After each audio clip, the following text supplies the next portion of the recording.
विषयी साधक सिद्ध सयाने त्रिविध जीव जग वेद बखाने। तीन प्रकार के जीव हैं इस संसार में, ऐसा वेदों में वर्णन आया है। त्रिविध जीव, सबसे पहले जो विषयी हैं, संसार के विषय भोगों में आसक्त हैं। दूसरे साधक हैं, विरक्त हैं। और तीसरे हैं सिद्ध सयाने, जो प्रभु के चरणों में अनुरक्त हैं, न संसार में आसक्त हैं और न संसार से विरक्त हैं, प्रभु के चरणों में अनुरक्त हैं। तीन प्रकार के जीव संसार में हैं।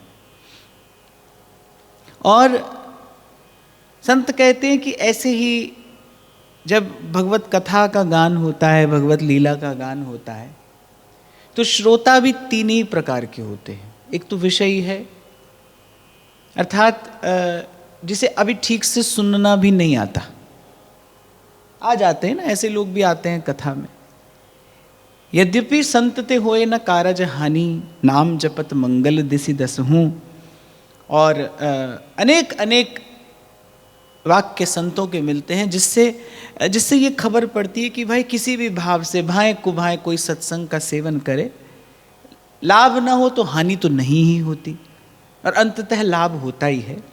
पर फिर भी कहा कि कुछ ऐसे होते हैं जिनको अभी ठीक से श्रवण करना भी नहीं आता। दूसरे हैं साधक, जो सुनते हैं, जो श्रवण करना जानते हैं। पूर्व में व्यासपीठ ने निवेदन किया था कि कान के रास्ते ही भगवान हृदय में आते हैं सबसे पहले। यही वो मार्ग है जिससे होकर प्रभु हृदय में उतरते हैं, जिससे होकर भगवत भाव और अंतर का स्पर्श करता है और अंतर को निर्मल करता है। वो विधि क्या है? श्रवणम। तो दूसरे ऐसे हैं जिनको सुनना आता है। और तीसरे हैं कैसे? जो सिद्ध सयाने हैं। वो कैसे हैं? वो सुनते नहीं, और वस्तुतः कथा सुनने के लिए नहीं होती।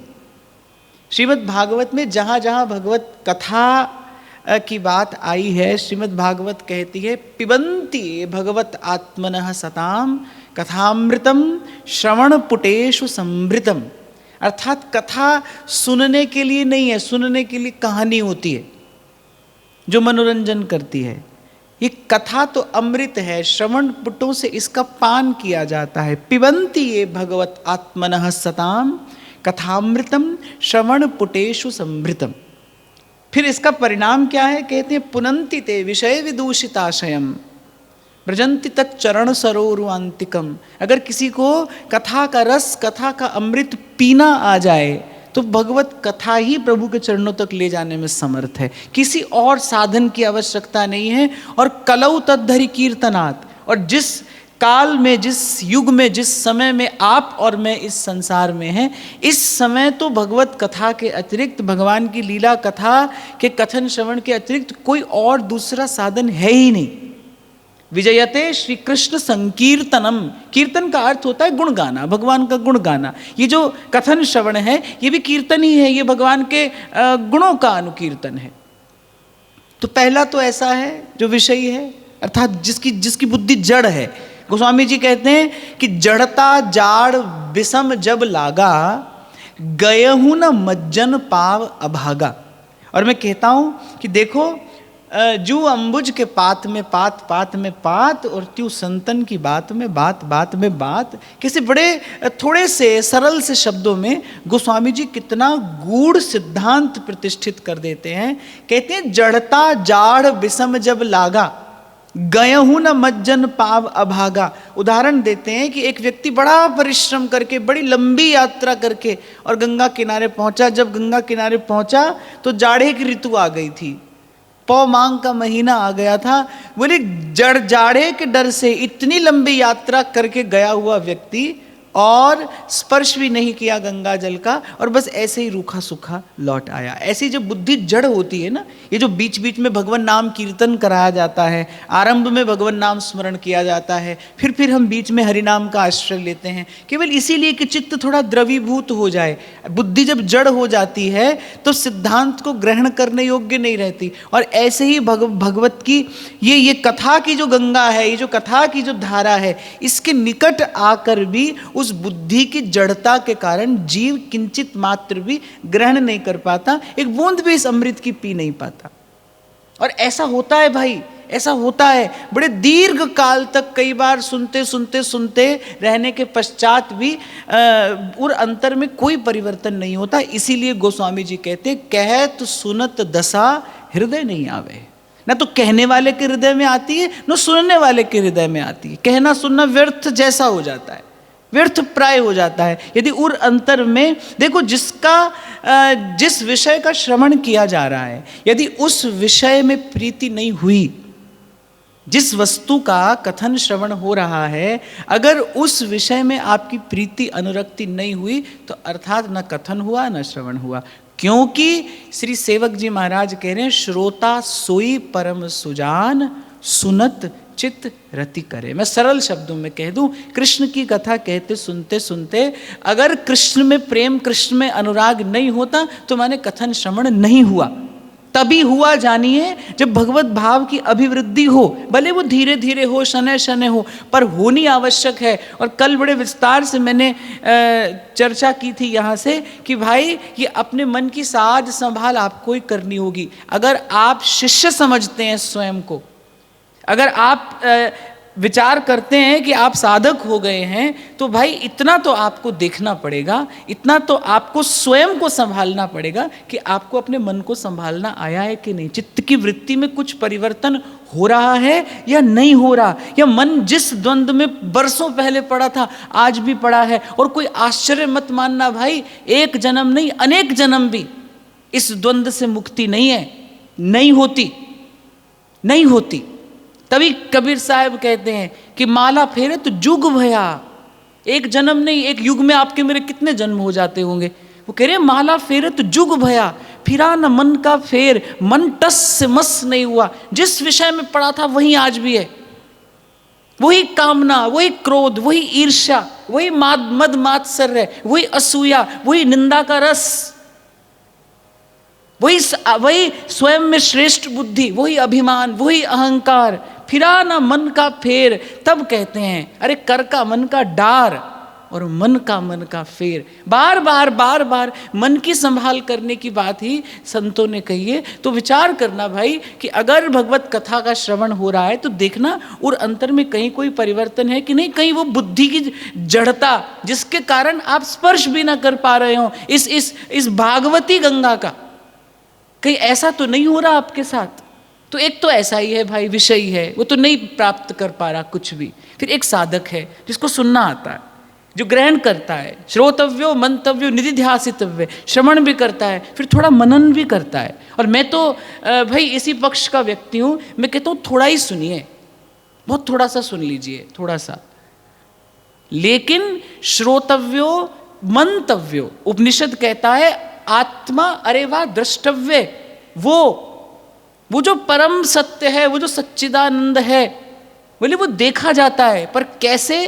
पहले सुनकर, पर केवल सुनकर नहीं, श्रोतव्यो, फिर तुरंत कहते हैं मंतव्यो, उसका मनन किया जाता है, फिर निधिध्यासितव्य, मनन करके फिर किंचित ग्रहण किया जाता है। मैं तो वर्षों से यही कहता आया हूँ आपसे, थोड़ा सुनिए, उसमें से कोई थोड़ा सा कुछ चुन लीजिए, फिर बहुत थोड़ा सा उसको गुन लीजिए, तभी श्रवण पूर्ण है। श्रवण की विधि कब पूर्ण होती है? जब जिस विषय का आपने श्रवण किया है वो उर अंतर में उतर आए, यही श्रवण है। तो देखना, स्वयं को देखना, आत्मनिरीक्षण करना चाहिए कि भाई हम विषयी हैं, हम साधक हैं, या हम उससे आगे कहीं पहुंचे हैं। तो पहले तो है भाई विषयी हैं, उनको ठीक से सुनना भी नहीं आता, और वही बात है जड़ता है, और बुद्धि की उस जड़ता के कारण, उस प्रमाद के कारण गए हूं ना मज्जन पाव अभागा। और ऐसे जीव को गोस्वामी जी कहते अरे बड़ा अभागा है, वहां तक गया और ऐसे ही रूखा सूखा लौट आए। सत्संग की इस धारा के निकट पहुंच कर भी यूं का यूं सूखा का सूखा लौट आया। गयो न मज्जन पाव, और कहते बड़ा अभागा जीव है भाई, बड़ा अभागा है, ऐसा अवसर मिला और हाथ से गंवा दिया। फिर साधक है जो श्रवण करता है, फिर थोड़ा मनन करता है, फिर धारण करने का प्रयास करता है। कर आप और मैं प्रयास ही सकते हैं। भगवान ने यही गीता में कहा है, कर्मण्यवाधिकारस्तु, तू प्रयास कर, तेरे परिश्रम का परिणाम, तेरे परिश्रम का प्रतिफल मैं तुझे दूंगा। और अगर प्रभु पर भरोसा हो तो फिर तो जगत मजूरी देता है, क्यों राखे भगवान। जीव थोड़ा सा प्रयास करे तो अनंत रूप रूपाय विष्णवे प्रभु विष्णवे, प्रभु अनंत गुणा करके जीव को लौटाते। ऐसा प्रभु का स्वभाव है, ऐसा उनका बिरद है और ऐसी ही उनकी रीत है। तभी तो संत कहते हैं अरे मन कर साहिब से प्रीत, और मन कहता है क्यों, तो संत कहते हैं जितने शरण आए सब उभरे। बोले आज तक कोई भी असफल नहीं हुआ इस मार्ग पर, देर भले हुई हो, देर सवेर पर बात बनी है। कबीर कहते हैं जितने शरण आए सब उभरे, ऐसी उनकी रीत, रे मन कर साहिब से प्रीत। और फिर तीसरे हैं जिसके लिए गोस्वामी जी कह रहे सिद्ध सयाने। सयाना कौन है? सोई कवि कोविद सोई रणधीरा, जो छल छाड़ भजै रघुबीरा। अच्छा एक और बात मैं यहाँ पर कहूँ, बार बार संतों ने निश्छल भजन की बात की है। इसका मतलब यह है संत देखते हैं जीव छल से भी भजन करता है, कपट से। भगवान नवदा भक्ति का उपदेश करते हुए शबरी जी से कह रहे हैं, चौथी भगति मम गुण गण करई कपट तज गान। किसी ने पूछा प्रभु कोई कपटी भी आपकी लीला कथा का गान करता है? भगवान ने कहा हमें छोड़कर, संसार की आशा रखकर हमारी लीला कथा का गान करे तो वो कपटी है। इसलिए भगवान ने कहा चौथी भगति मम गुण गण करई कपट तज गान। और फिर यहाँ गोस्वामी जी फिर कह रहे हैं सयाना कौन है? सोई कवि कोविद सोई रणधीरा।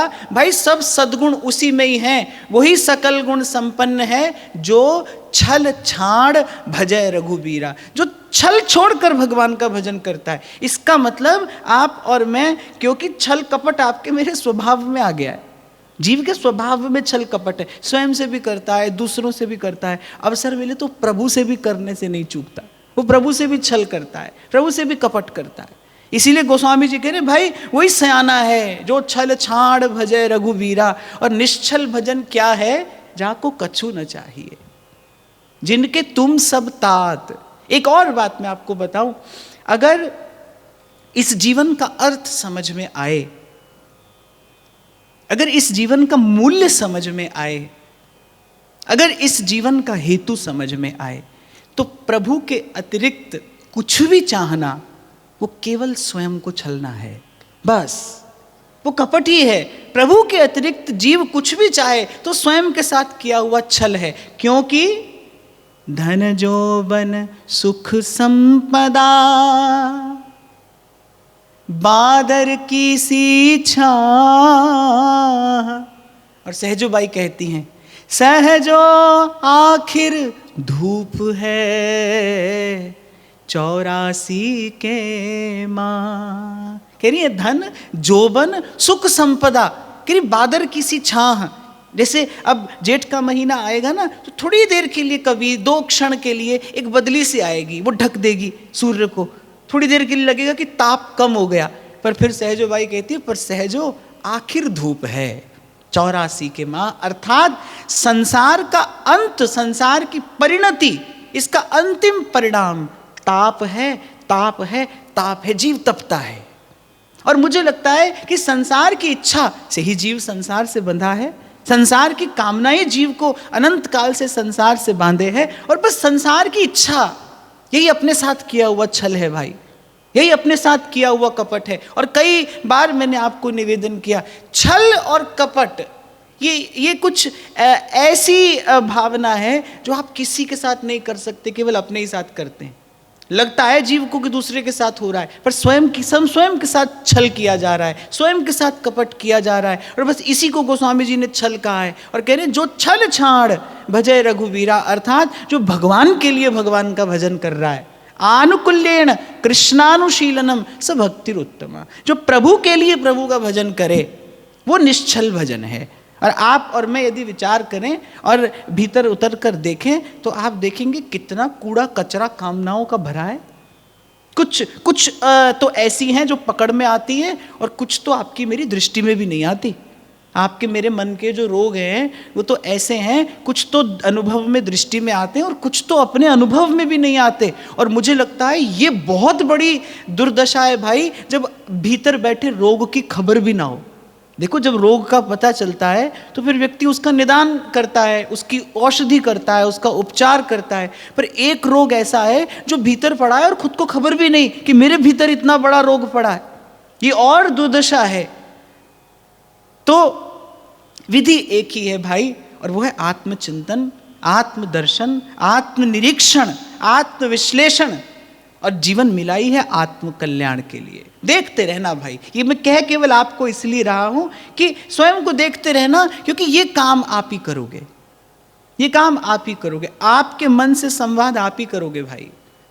मैं कल रात को भी एक संत के निकट बैठा था और यही बात उन्होंने मुझसे कही कि बहुत बड़े बड़े पहुंचे हुए वैद्य से आप औषधि ले लें, लेकिन केवल बड़े पहुंचे हुए वैद्य से औषधि लेने मात्र से तो आप ठीक नहीं हो जाते।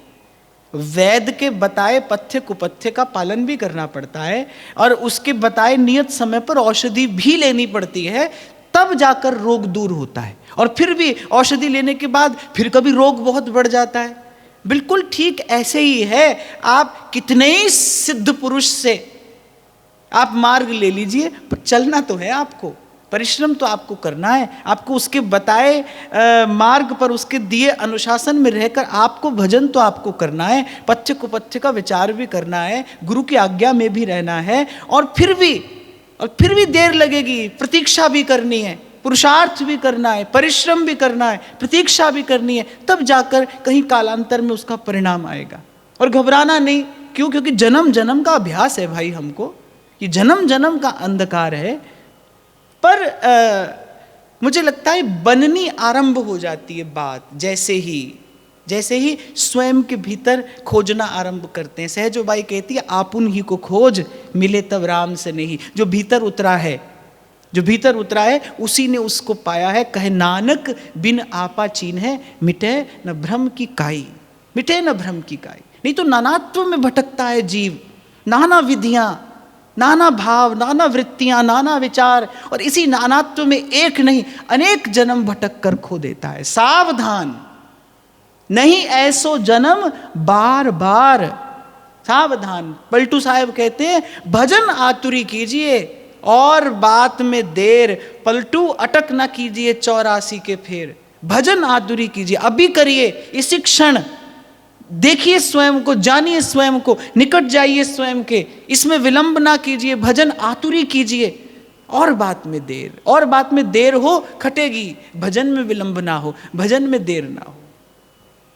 तो एक विषय है, एक साधक है जो श्रवण मनन निधिध्यासन कर रहा है और उसके परिश्रम को देखकर प्रभु को प्रसन्नता होती है। और फिर एक है जो सिद्ध सयाना है, जो निश्चल होकर श्रवण, और इसका श्रवण ही नहीं, इसका रस पान कर रहा है। जैसे हनुमान जी हैं, वो कथा सुनते नहीं है, राम कथा सुनिवे को रसिया माने उस रस का पान करते हैं। वो भगवत कथा रस का, इस कथा अमृत का पान करते हैं। कहीं पर भी कथा शब्द का प्रयोग हुआ है तो साथ में अमृत शब्द का प्रयोग हुआ है। गोपी कहती तब कथामृतम तप्त जीवनम कभी भीड़ितम कल्मषापहम। और अमृत का केवल दर्शन करने से, दूर से अमृत कुंभ का दर्शन कर लेने से जीव अमर नहीं होता, उसका पान किया जाता है, एक बूंद पी जाती है उसकी। तो लेकिन आरंभ श्रवण से ही किया जाता है। और मैं तो कहता हूँ उससे भी पहले अनमने भी कोई सत्संग में आए तो कभी सत्संग की कृपा से वो धीरे धीरे श्रवण करने लगता है, श्रवण करते करते रस पान करने लगता है। कि बात कहीं इसलिए गई, अटक ना जाइएगा कहीं, कहीं केवल इसी को विश्राम मत समझ लीजिएगा। ऐसा होता है ना कि क्योंकि मैंने उस दिन भी आपसे कहा, जीव जो है वो करने का अभ्यस्त है। वो सोचता है कर लिया और हो गया, कर लिया और हो गया। एक बार एक बड़े पहुंचे हुए पंडित काशी में आए, बहुत पहुंचे हुए थे, दिग्विजयी थे। अब काशी के पंडितों ने कहा कि भाई इनसे अगर शास्त्रार्थ किया तो हमारी पराजय निश्चित है। तो सब बाबा विश्वनाथ की शरण में गए। तो भगवान विश्वनाथ ने कहा कि आप इनको कबीर जी के पास ले जाइए। कबीर जी से कहा कि ऐसे बहुत बड़े पंडित आए हैं तो वो आपसे शास्त्रार्थ करेंगे। अब कबीर साहब हंसने लगे, बोले अरे मसी कागज छुयो नहीं, कलम गही नहीं हाथ। बोले वो तो बहुत बड़े पंडित हैं, विद्वान हैं, और हमारी तरफ देखिए। बोले हमने कभी कापी किताब छुआ नहीं, कलम गही नहीं हाथ। बोले कभी मैंने कलम हाथ में नहीं पकड़ी, और मसी कागज छुयो नहीं। बोले मुझसे क्या शास्त्रार्थ करेंगे। पर ब्राह्मणों ने कहा कि भाई विश्वनाथ की आज्ञा है तो आप शास्त्रार्थ करिए। अब वो जब शास्त्रार्थ करने आए तो कबीर साहब ने कहा देखिए हम तो गुरु की कृपा से एक एक सांस सुमिरन करते हैं, ये सब कार्य हमारा है नहीं, ये तो इन लोगों की आज्ञा है, सो हम आज्ञा का पालन कर रहे हैं। हम आपसे कोई भी बात तब करनी आरंभ करेंगे जब पहले आप हमारे एक प्रश्न का उत्तर दे दीजिए। और पंडित जी ने कहा तो शास्त्रार्थ आरंभ हो गया। बोले हाँ ठीक है आप पूछिए। कबीर साहब ने एक बात पूछी, बोले पढ़कर समझे हैं या समझकर पढ़े हैं, बस मुझे एक बात का उत्तर दे दीजिए। जिस भी विषय पर आप मुझसे बात करेंगे ये पढ़कर समझे हैं या कुछ समझकर पढ़े हैं, बस एक बात का उत्तर दे दीजिए। और वो मुझे लगता है वो पंडित जी बेचारे आज तक इस प्रश्न का उत्तर ही खोज रहे हैं। तो करके नहीं होता भाई, अगर बात भक्ति की हो तो भक्ति करके नहीं होती, भगवान की होके की जाती है। इतना ही फेर है। ये जो आज सब बात मैंने आपसे कही केवल ये बताने के लिए कही। क्रिया तो भक्ति परक होती है। ऐसा भक्त क्या करता है, वो भी आरती उतार रहा है अपने प्रभु की, वो भी अपने प्रभु को भोग लगा रहा है, वो भी अपने प्रभु का श्रृंगार कर रहा है। और मैंने ही आपसे कहा था किसी भी क्रिया का नाम भक्ति नहीं है, किसी भी क्रिया का नाम भक्ति नहीं है। और भक्ति के बाद भी क्या होता है, होता तो यही है, श्रवण होता है, कीर्तन होता है, स्मरण होता है, अर्चन वंदन होता है, प्रभु की सेवा होती है। पर भक्ति कुछ करके नहीं होती, भक्ति भगवान का होके की जाती है। इतना भेद है। एक व्यक्ति है जो केवल पढ़ पढ़ कर समझता है, और एक व्यक्ति होता है जो फिर समझ कर फिर पढ़ता है। डोंगरे जी महाराज कहते थे एक ज्ञान है जो जन्म लेता है साधन से, एक ज्ञान है जो साधन से जन्म लेता है, और जो जन्म लेता है उसकी मृत्यु निश्चित है। तो वो ज्ञान जो है वो बह जाता है। जब जब विकार आता है, जब माया प्रलोभन उपस्थित करती है, बह जाता है। एक व्यक्ति घर छोड़कर आया, एक लंगोटी बांधकर भजन करूंगा, और यहां पर आकर कर लेता है वो इतना बड़ा पसारा। ये क्या है, ये जन्म लिया हुआ ज्ञान है जो समय आने पर काम नहीं आता। और एक है जो भगवत चरणारविंद की प्रीति से भक्त के हृदय में प्रकट होता है। कुंभन दास जी के हृदय में जो ज्ञान है ना, वो भगवत चरणारविंद की रति से प्रीति से प्रकट ज्ञान है। इसीलिए दिल्ली पति के बादशाह के दरबार में जाकर और उससे कहते हैं कि अरे जाको मुख देखे दुख लागे, ताको करनी परी प्रणाम।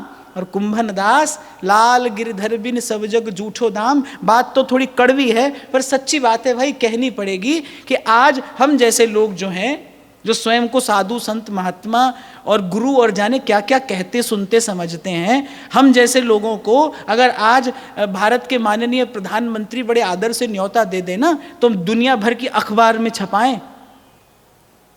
नेता अभिनेता के साथ कैसे चित्र खिंचा खिंचा कर लोग और अपने आप को श्रेष्ठ प्रतिष्ठित करते हैं। ये क्या है, केवल जन्म लिया हुआ ज्ञान है। इसे थोड़ी देर का मनोरंजन तो होता है पर भाई भव का भंजन नहीं होता। और स्वामी श्री शरणानंद जी महाराज एक बात कहते थे, कहते कि जिसकी प्रीति, जिसकी रति, जिसकी बुद्धि श्री कृष्ण के, श्री हरि के, नारायण के चरण कमलों में स्थिर हो जाती है, अर्थात जो मनसा वाचा कर्मणा भगवत चरणारविंद के आश्रित हो जाता है, बोले उस जीव के हृदय में श्रुतियों का ज्ञान स्वतः प्रकट होता है। और जब ज्ञान प्रकट होता है तब उसका उजास, उसका प्रकाश कुछ और होता है। गोपी के हृदय में ज्ञान प्रकट है, इसीलिए उद्धव के फेर में नहीं आई गोपी। आप कभी, कथा तो आपने बहुत बार सुनी होगी, पर आप कभी इस कथा अमृत का पान करके देखना। और कथा अमृत का पान करना होता है रच बस जाना, उस भाव में रम जाना। आप कभी और निकट जाकर इस भाव का चिंतन करके देखिए कि उद्धव जो देने आया है वो क्या है? ब्रह्म ज्ञान है। और ब्रह्म ज्ञान भी कैसा, जो साधारण ऋषि मुनियों को उपलब्ध नहीं है, क्योंकि उद्धव भगवान की विजय मूर्ति हैं, उद्धव भगवान की विभूति हैं, उद्धव रूप गुण में श्री कृष्ण जैसे ही हैं। उनका ज्ञान कोई साधारण ज्ञान नहीं है, वो जन्म जन्मांतर के क्लेश को दूर करने वाला, वो अज्ञान की निवृत्ति, अविद्या की निवृत्ति कराने वाला ज्ञान है, ब्रह्म ज्ञान है, परम ज्ञान है। गोपी उसको भी ठुकराती है, क्योंकि गोपी जानती है भाई इससे भी श्रेष्ठ वस्तु हमारे पास में है। ऐसा नहीं कि गोपी का कृष्ण से कोई परिचय नहीं है, गोपी तत्व से जानती है कृष्ण कौन है, गोपी स्वरूप से भी परिचित है, गोपी स्वभाव से भी परिचित है, और कुछ ऐसा जानती है जो अभी तक उद्धव भी नहीं जान पाए। देवगुरु बृहस्पति से ज्ञान प्राप्त करने के बाद भी उद्धव को पता नहीं चला, और गोपी तो कभी पाठशाला भी नहीं गई। क्या करती है गोपी? सर पे है गोरस की मटकी और तेरे दरस को पथ में अटकी, ऐसा तो जीवन है गोपी का। वो तो कभी पाठशाला में भी नहीं गई, कोई लिखाई पढ़ाई गोपी ने की हो ऐसा कहीं कहने सुनने में नहीं आता। और वो जानती क्या है? वो कुछ ऐसा जानती है जो उद्धव भी नहीं जानते, ठुकरा देती है उद्धव का ब्रह्म ज्ञान। ये क्या है? ये श्री कृष्ण के चरणों की अनन्य प्रीति के प्रसाद स्वरूप गोपी के हृदय में प्रकट वो परम ज्ञान है, जिसके सामने फीका है बाकी सब कुछ, फीका है बाकी सब कुछ। तो ये जितनी भी साधन संपत्ति प्राप्त होती है भाई, ये आत्मचिंतन से प्राप्त होती है। आज जो भी प्रसंग मैंने आपको निवेदन किया, हम कथा श्रवण कर रहे हैं, करते चले आ रहे हैं, पर ऐसा ना हो कि बस थोड़ी देर का मनोरंजन हो फिर आगे बढ़ जाएं, फिर आगे बढ़ जाएं। इन भक्तों के चरित्रों में से गुण संचय करने के लिए हमने भक्तमाल का आश्रय लिया है। ये कालाक्षेप का साधन तो है, पर केवल समय बिताने का साधन नहीं है ये। इस कथन श्रवण से आपको मुझे इस यात्रा का आरंभ करना है, और विषयी से उसी सिद्ध अवस्था तक आपको मुझे चलना है, इसी की यात्रा करनी है। स्वयं को स्वीकार करके, हाँ भाई है हमारे भीतर जड़ता, है हमारे भीतर प्रमाद, है हमारे भीतर दुर्गुण, है हमारे भीतर अवगुण, यहीं से आरंभ करना है। प्रभु की ओर देखिए, प्रभु के स्वभाव की ओर देखिए, आपकी गति बढ़ जाएगी। आपकी मति जो है, आपकी मति में प्रज्ञा का प्रकाश हो जाएगा, रति प्रभु के चरणों में हो जाएगी। बस प्रभु के स्वभाव की ओर देखते हुए चलिए, और बस यहीं अटक मत जाना भाई। यही सही सुना और बस यहीं छोड़कर चल दिए, और यहाँ से बाहर गए फिर मन वैसा का वैसा, फिर वृत्ति वैसी की वैसी, वही चर्चा, वही वार्ता। ये निराशाजनक है। ये जो व्यवहार है ये बड़ा निराशाजनक है। ऐसा ना हो, ऐसा ना हो। और मैं फिर दोहराऊं, आगे बढ़ूं कि ये व्यवस्था ऐसी ही है भाई कि गुरु तो आपको सद्भाव दे देगा, गुरु आपको ज्ञान दे देगा, गुरु हाथ में दीपक लेकर खड़ा हो जाएगा मार्ग पर, वो आपके आगे आगे आपको मार्ग दिखाता हुआ चलेगा, पर पीछे पीछे चलना तो आपको है। श्री गुरु चरण सरोज रज, निजमन मुकुर सुधार, निजमन मुकुर सुधार। और प्रयास यही करना है भाई। आज कुछ नहीं जानते, कोई बात नहीं, कोई चिंता नहीं है, पर ज्ञान जन्म ना ले, ज्ञान प्रकट हो हमारे उर अंतर, जो समय आने पर हमारे काम में आए। और इस सारी वार्ता के सार स्वरूप एक बात कहकर मैं कथा में प्रवेश करूं कि भक्ति करके नहीं होती भाई, भक्ति होकर की जाती है, प्रभु का होकर की जाती है। कुछ करके प्रभु का नहीं हुआ जाता, प्रभु का होकर कुछ किया जाता है तो भक्ति है। और कथा श्रवण के लिए नहीं है भाई, ये तो कथा का अमृत है। इन कर्ण कुहरों से इनका पान करना है। गोस्वामी जी यही बात कहते, जिनके श्रवण समुद्र समाना, कथा तुम्हारी सुभग सर नाना। समाता जाए इसमें ये अमृत, उतरते जाए भगवान हृदय में। और फिर कह रहा हूं भाई, साधन नहीं है ये कोई साधन नहीं है, यही कलयुग का भजन है, यही कलयुग की सिद्धि है, यही श्रेष्ठ मार्ग है। तो आज श्री नाभाजी महाराज जिस प्रसंग का वर्णन कर रहे हैं, बड़ा अद्भुत प्रसंग है। बड़ा विचित्र प्रसंग है। पहले कहते हैं, श्री कुलशेखर जी की बात करते हैं, संत साखी जाने सबे, प्रगट प्रेम कलयुग प्रधान। भक्त दास एक भूप, श्रवण सीता हर कीनो, मार मार कर खडग बाज सागर में दीनो। नरसिंह को अनुकरण हुए हिरनाकुस मार्यो, वह भयो दशरथ राम बिछुरत तन डार्यो। कृष्ण दाम बांधे सुने, तिहि छिन दीनो प्राण। संत साखी जाने सबे, प्रगट प्रेम कलयुग प्रधान। श्री नाभाजी महाराज कहते हैं कि भाई सब संत इस बात की साक्षी दे रहे हैं कि किसी युग में जब तप से भगवान मिलते हैं, किसी युग में यज्ञ से भगवान मिलते हैं, पर कहते हैं कि प्रगट प्रेम कलयुग प्रधान। और मुझे तो लगता है भाई कोई भी युग हो, भगवान प्रेम से ही प्रकट होते हैं। हरि व्यापक सर्वत्र समाना, प्रेम ते प्रकट हुई मैं जाना। महादेव कह रहे हैं कि भाई ये बात मैं जान समझ कर कह रहा हूँ। जैसे हमारे महाप्रभु जी ने कहा ना, यह जिए जान, श्याम श्यामा पद कमल संगी सिर नायो। ऐसे महादेव कह रहे हैं हरि व्यापक सर्वत्र समाना, पे प्रेम ते प्रगट हुई मैं जाना।